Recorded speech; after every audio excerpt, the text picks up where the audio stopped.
નમસ્કાર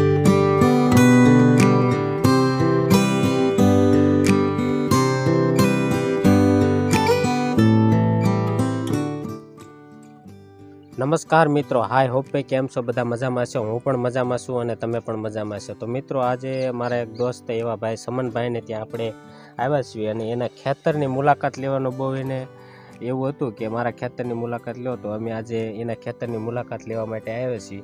તો મિત્રો હાલો એના મુખે જ આપણે જાણીએ. તો મિત્રો, જે સમનભાઈ પોતે રહ્યા એ નેટસપ કંપનીના ઓનર છે અને એ વ્યક્તિ રહ્યા એ પોતે જે જીરાની અંદર જે યુઝ કર્યું છે અને એ નેટસપ કંપનીની દવા વાપરે છે. તો જીરા વિશે બેઝિક માહિતી આપણને આપશે અને એની બેઝિક માહિતી આપણા ખેડૂત મિત્રો સુધી પહોંચે એ માટેના એ ધ્યેયથી આપણે આ વિડીયો બનાવ્યો છે. તો સમનભાઈ, તમારું ટૂંક પરિચય આપી દો કે ખરેખર અમારા ઓડિયન્સ રહ્યા એને તમારો પરિચયની જરૂર છે, તો તમારો તાલુકો, જિલ્લો અને ગામ પણ આપી દો.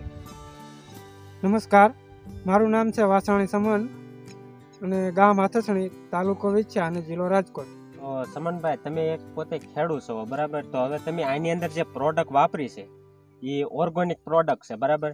તો અમારા ખેડૂત મિત્રોને તમે દર્શાવો કે તમે કઈ ઓર્ગોનિક પ્રોડક્ટ વાપરી છે અને એનાથી શું લાભ થાય છે એની વિશે તમે માહિતી આપો. કારણ કે આ જીરાની અંદર તો મને પહેલી વખત આવું રિઝલ્ટ દેખાણું છે અને જો કે એની ગ્રીનરી પણ મસ્તની ટોપ છે.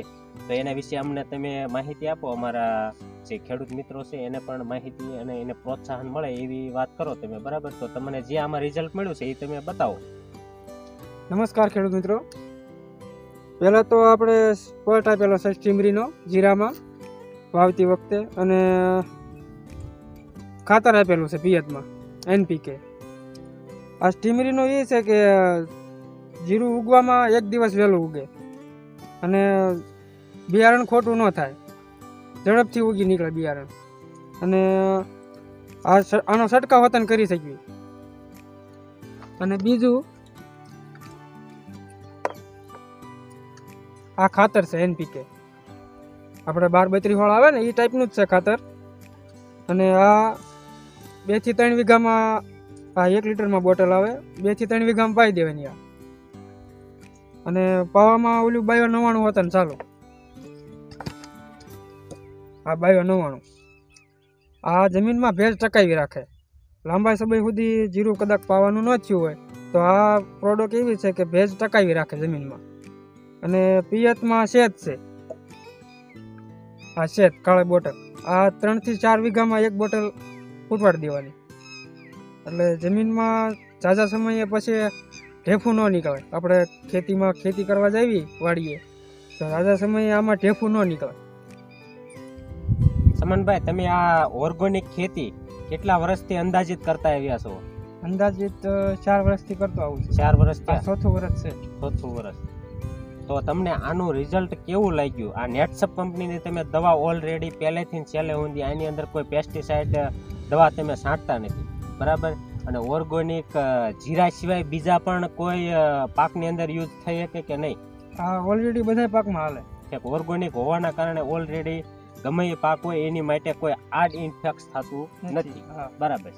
તો ખેડૂત મિત્રો, જો આવી જ રીતે જો ખેડૂત ઓર્ગોનિક ખેતી કરતા થાય તો આપણે જે કેન્સર છે એવી મહાબીમારીઓથી પણ બચી શકીએ છીએ.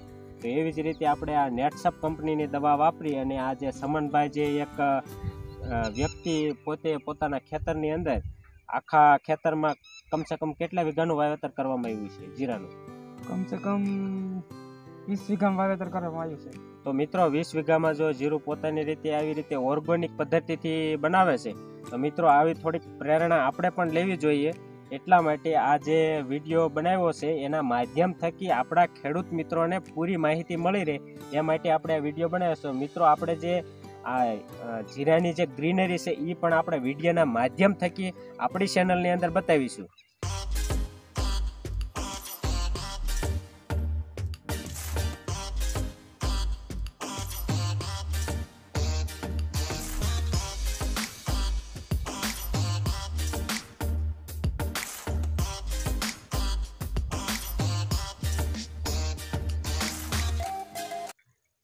સમનભાઈ, તમે આ અંદાજિત આ જીરાની અંદર કેટલા પાણ પાયા હશે?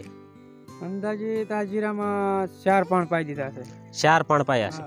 તો આ મિત્રો આને 4 પાણા જીરાની અંદર પાયા છે અને જીરું પણ તમે જોઈ શકો છો કે આ જીરાની અંદર ગ્રીનરી ટોપ દેખાઈ રહી છે અને જીરું એટલે 1 નંબરનું જીરું મેં આવું ક્યાંય જોયું નથી, પણ પહેલી વખત આ સમનભાઈના ખેતરની અંદર આવ્યો અને એની વાડીએ મેં આ જીરું જોયું છે.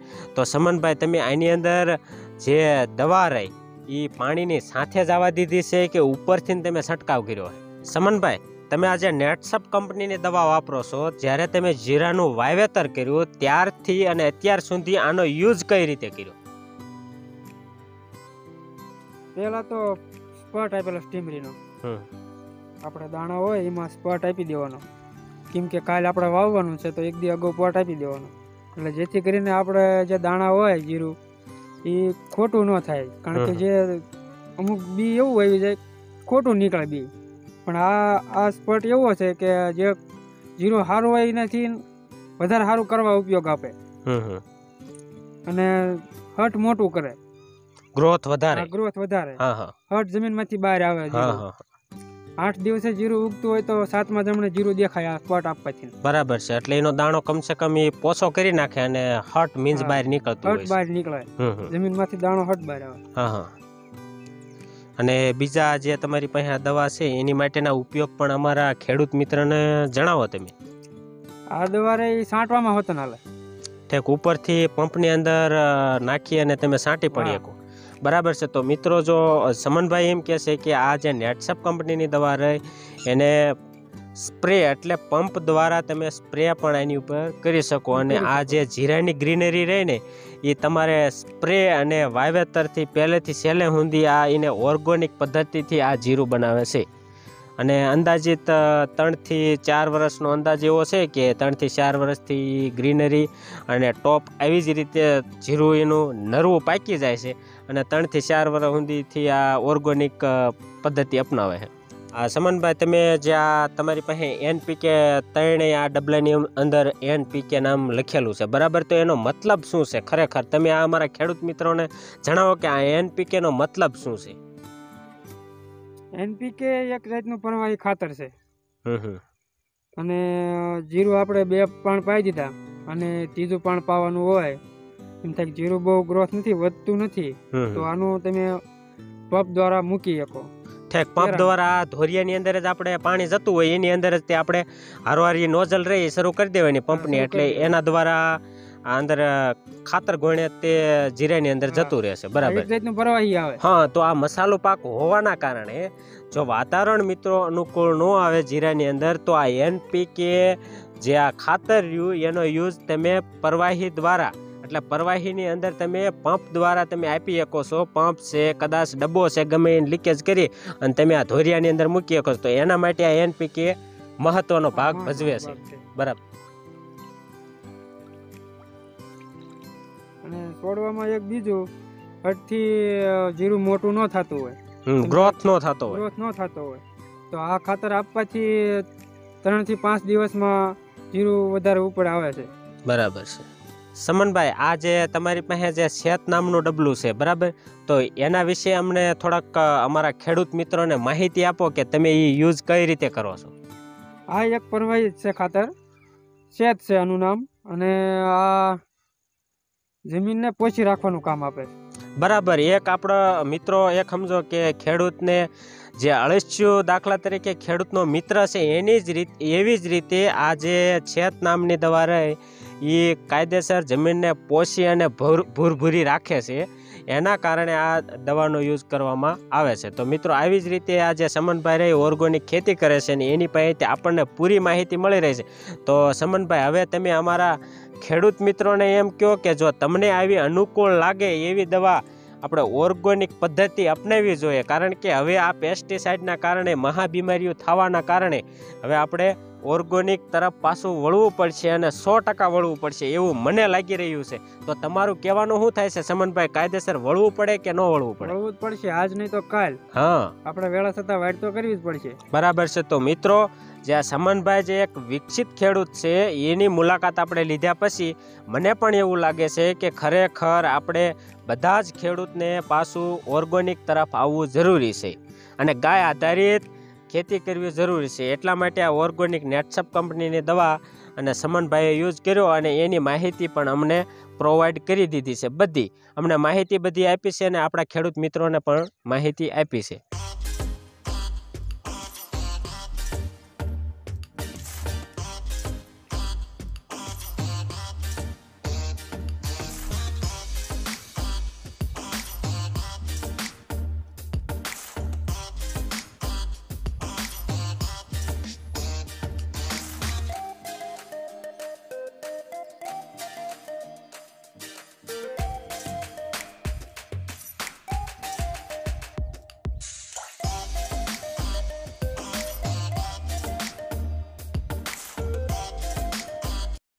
મિત્રો ઓલરેડી આપણે અત્યારે સમનભાઈના ખેતરની અંદર જ છીએ અને આ ખેતરની અંદર જીરાની પૂરી ગ્રીનરી કમ્પ્લીટ દેખાય છે. અને મિત્રો પણ તમે પણ જોઈ શકો છો તો આ ગ્રીનરી ટોપ છે અને નેટસપ કંપનીની દવા પોતે યુઝ કરે છે. અને આવી જ રીતે નેટસપ કંપની એ એક ઓર્ગોનિક પ્રોડક્ટ છે અને ઓર્ગોનિક પ્રોડક્ટથી આ પૂરા 20 વીઘાની અંદર જીરું બનાવવામાં આવે છે. અને એ જીરું ઓછામાં ઓછા 3 થી 4 વર્ષથી બનાવે છે એવું એ સમનભાઈ પોતે કહે છે. તો મિત્રો આપણે આ જીરું પણ જોતા જ એવું લાગે છે કે નાના 100% રિઝલ્ટ તો હશે.